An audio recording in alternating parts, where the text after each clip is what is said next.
ಆತ್ಮೀಯ H60 news ಅರ್ಥಾತ್ ತಿ ಸೀತಾರಾಮ್ ನ್ಯೂಸದ ವೀಕ್ಷಕರೇ, ನಾನು ನಿಮ್ಮವ ಎಂ ಆಯುಧ ಮಲ್ಲಪ್ಪ ಜೊತೆ.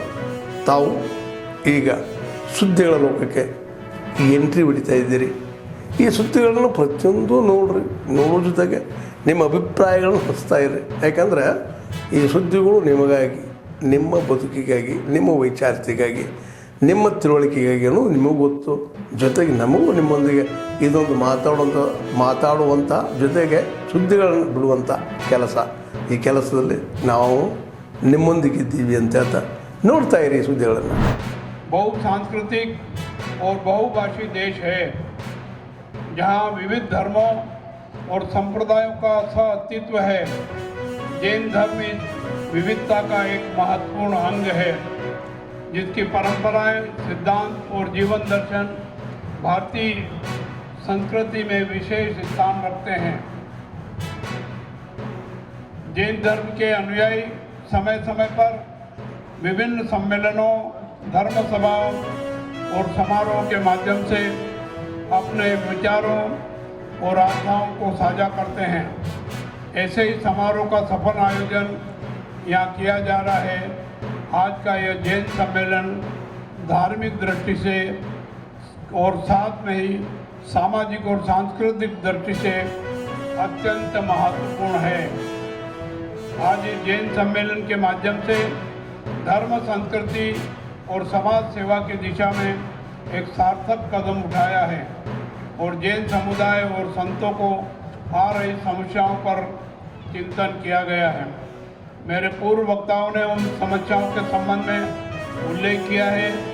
महाराज श्री ने भी उल्लेख किया है और इन समस्याओं को हल करने के लिए मुझे एक मांग पत्र भी दिया है. मैं आप सबको आश्वस्त करता हूं कि इस मांग पत्र पर गंभीरता से विचार करके सरकार से इन समस्याओं का समाधान कराने की पूरी कोशिश करूंगा. जैन धर्म ने ಈ ಒಂದು ಸ್ವಾಮೀಜಿಯವರ ಕಾರ್ಯಕ್ರಮ ಅಂದರೆ ಧಾರ್ಮಿಕ ಕಾರ್ಯಕ್ರಮ. ಧರ್ಮದ ಬಗ್ಗೆ ಚಿಂತನೆ, ಧರ್ಮ ಉಪದೇಶ, ಮಾರ್ಗದರ್ಶನ ಇವೆಲ್ಲ ನಾವು ನೋಡಿದ್ದೇವೆ. ಅದರಲ್ಲಿ ಪೂಜ್ಯರಂಥ ಗುಣಧರ್ನಂದಿ ಮುನಿ ಮಹಾರಾಜರು ಅವರ ಒಂದು ಗಟ್ಟಿಯಾದಂಥ ನಿರ್ಧಾರಗಳು ನಮ್ಮ ಧಾರವಾಡ ಜಿಲ್ಲೆ ಹುಬ್ಬಳ್ಳಿ ತಾಲೂಕು ವರೂರು ಗ್ರಾಮದ ಹತ್ತಿರ, ಬಹುಶಃ ಅಲ್ಲಿ ಏನೂ ಇರಲಿಲ್ಲ ಮೊದಲು. ವರೂರು ಗ್ರಾಮದಲ್ಲಿ ಭಾಳ ದೊಡ್ಡದಾದಂಥ ಒಂದು ಆಶ್ರಮವನ್ನು ಕಟ್ಟಿದರು. ಕೆಲವು ವರ್ಷಗಳ, ಬಹುಶಃ ಒಂದು 10-15 ವರ್ಷದಲ್ಲಿ ಇದೆಲ್ಲ ಪ್ರಗತಿಯಾಗಿದ್ದು. ಹಿಂದೆ ನಾನು ರೆವಿನ್ಯೂ ಮಿನಿಸ್ಟರ್ ಇದ್ದಾಗ ಅವತ್ತು ದೇಶದ ಉಪ ಪ್ರಧಾನಮಂತ್ರಿ ಅಂತ ಸನ್ಮಾನ್ಯ ಲಾಲ್ಕೃಷ್ಣ ಅಡ್ವಾಣಿ ಅವ್ರನ್ನ ಅಲ್ಲಿಗೆ ಕರ್ಕೊಂಬಂದು ಅದರ ಒಂದು ಚಾಲನೆ ಕೊಡುವಂಥ ಕೆಲಸ, ಮತ್ತು ಅನಂತ್ ಕುಮಾರ್ ಅವರು ಇದ್ದರು ಕೇಂದ್ರ ಮಂತ್ರಿಗಳು. ಅವ್ರ ನೇತೃತ್ವದಲ್ಲಿ ಭಾಳ ಉತ್ತಮವಾದಂಥ ಕಾರ್ಯಕ್ರಮ ಆಗಿ ಇವತ್ತು ವರೂರು ಆ ಗ್ರಾಮ ಏನಿದೆ ಒಂದು ಬೃಹತ್ವಾದಂಥ ಧಾರ್ಮಿಕ ಪ್ರವಾಸಿ ಕೇಂದ್ರವಾಗಿ ಪರಿವರ್ತನೆ ಆಗಿದೆ. ಅದಕ್ಕೆ ಮೂಲ ಕಾರಣ ಅಂದರೆ ಪೂಜ್ಯರಂಥ ಗುಣಧರ್ನಂದಿ ಮಹಾರಾಜರು ಅನ್ನುವಂಥ ಮಾತನ್ನು ಹೇಳ್ತಾರೆ. ಮತ್ತು ಇತ್ತೀಚಿನ ದಿನಗಳಲ್ಲಿ ಸಹಿತ ಭಾಳ ದೊಡ್ಡದಾದಂಥ ಕಾರ್ಯಕ್ರಮಗಳನ್ನು ಬೆಂಗಳೂರು ಮಹಾನಗರ ಪೊಲೀಸ್ ಕಮಿಷನರ್ ಬಿ ದಯಾನಂದ ಸಾಹೇಬರ ಅಮಾನತು ಆದೇಶ, ಅಮಾನತು ಆದೇಶ, ದಯಾನಂದ ಸಾಹೇಬರ ಅಮಾನತು ಆದೇಶ. ಬೆಳಗಾವಿ ಜಿಲ್ಲಾ ವಾಲ್ಮೀಕಿ ಸಮಾಜಕ್ಕೆ, ಬೆಳಗಾವಿ ಜಿಲ್ಲಾ ಶೋಷಿತ ಸಮುದಾಯಕ್ಕೆ, ಬೆಳಗಾವಿ ಜಿಲ್ಲಾ ದಲಿತ ಸಮುದಾಯಕ್ಕೆ, ಬೆಳಗಾವಿ ಜಿಲ್ಲಾ ಹಾಲುಮತ ಸಮುದಾಯಕ್ಕೆ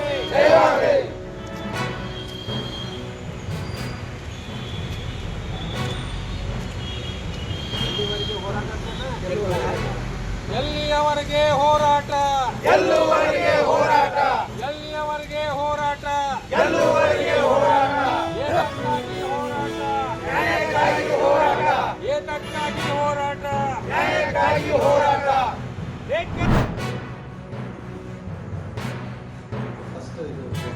ಬಿಜೆಪಿಯವರು ರಾಜೀನಾಮೆ ಒತ್ತಾಯ ಮಾಡಿದ್ದಾರೆ. ಡಿ ಕೆ ಶಿವಕುಮಾರ್ ಬಿಜೆಪಿಯವರು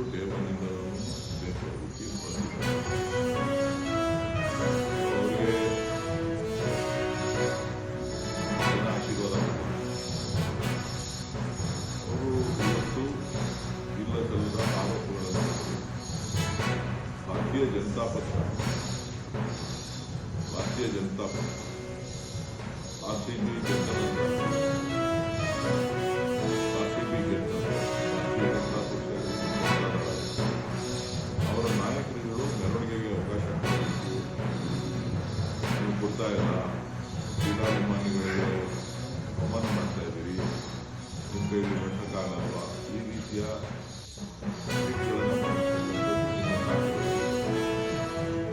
ಇವತ್ತು ವರ್ಷ ಬದಲಾಗಿದೆ. ಈ ವರ್ಷ ಬದಲಾಗಿರುವಂಥದ್ದು ಇದೇನು ಅಷ್ಟೇ ಅಲ್ಲ. ಬಿಜೆಪಿ ಯೂಟರ್ನ್ ಮಾಡೋದಕ್ಕೆ ಎಕ್ಸ್ಪರ್ಟ್. ಬಿಜೆಪಿ ನಾಯಕರುಗಳಿಗೆ ಅವರ ನೈತಿಕತೆ ಇದೆ. ಮೊದಲು ಈ ದೇಶದಲ್ಲಿ ಬಿಜೆಪಿ ಆಡಳಿತ ಘೋರ ದುರಂತಗಳು ಏನೇನಾಗಿದೆ ಆ ಪಟ್ಟಿ ಬೇಕು ಅಂತ ನಾವು ಅವ್ರಿಗೆ ಕೊಡ್ತೇವೆ. ಆಯಾ ರಾಜ್ಯಗಳ ಮುಖ್ಯಮಂತ್ರಿಗಳು ಮತ್ತು ಈ ದೇಶಕ್ಕೆ ಸಂಬಂಧಪಟ್ಟಂಥ ಆದ ಇತಿಹಾಸ ಏನಿದೆ ಅದೆಲ್ಲವನ್ನು ಕೂಡ ನೈತಿಕವಾಗಿ ಮೊದಲು ಅವರ ನಾಯಕರುಗಳನ್ನು ಆತ್ಮೀಯರೇ, ಎಲ್ಲ ಸುದ್ದಿಗಳನ್ನು ನೋಡಿದ್ರಲ್ಲ, ಏನು ಅನಿಸ್ತು ನಿಮಗೆ? ಇದರಲ್ಲೇ ನಿಮ್ಗೆ ಲೈಕ್ ಆಗಿರ್ಬೋದು, ಡಿಸ್ಲೈಕು ಆಗಿರ್ಬೋದು, ಕಾಮೆಂಟ್ ಬೇಡಪ್ಪ ಅಂತೂ ಅನಿಸಿರ್ಬೋದು, ಕಾಮೆಂಟ್ ಮಾಡಬೇಕಪ್ಪ ಅನಿಸಿರ್ಬೋದು, ಶೇರ್ ಮಾಡಬಾರ್ದಪ್ಪ ಅನಿಸಿರ್ಬೋದು, ಅದು ಮಾಡಬೇಕು ಅನಿಸಿರ್ಬೋದು. ಏನಾದರೂ ಆಗಲಿ ಶೇರ್ ಮಾಡ್ತಾಯಿರಿ, ಈ ನ್ಯೂಸ್ಗಳನ್ನ ಹಂಚ್ತಾ ಇರಿ, ಜೊತೆಗೆ ಇದಕ್ಕೆ ಸಬ್ಸ್ಕ್ರೈಬ್ ಆಗ್ತಾಯಿರಿ ಅಂತ ಹೇಳ್ತಾ H16 ನ್ಯೂಸ್ ಅರ್ಥಾತ್ ಹೇ ಸೀತಾರಾಮ್, ಇದು ಸತ್ಯದ ಕೈಗೆ ನಡಿ. ವಂದನೆಗಳು.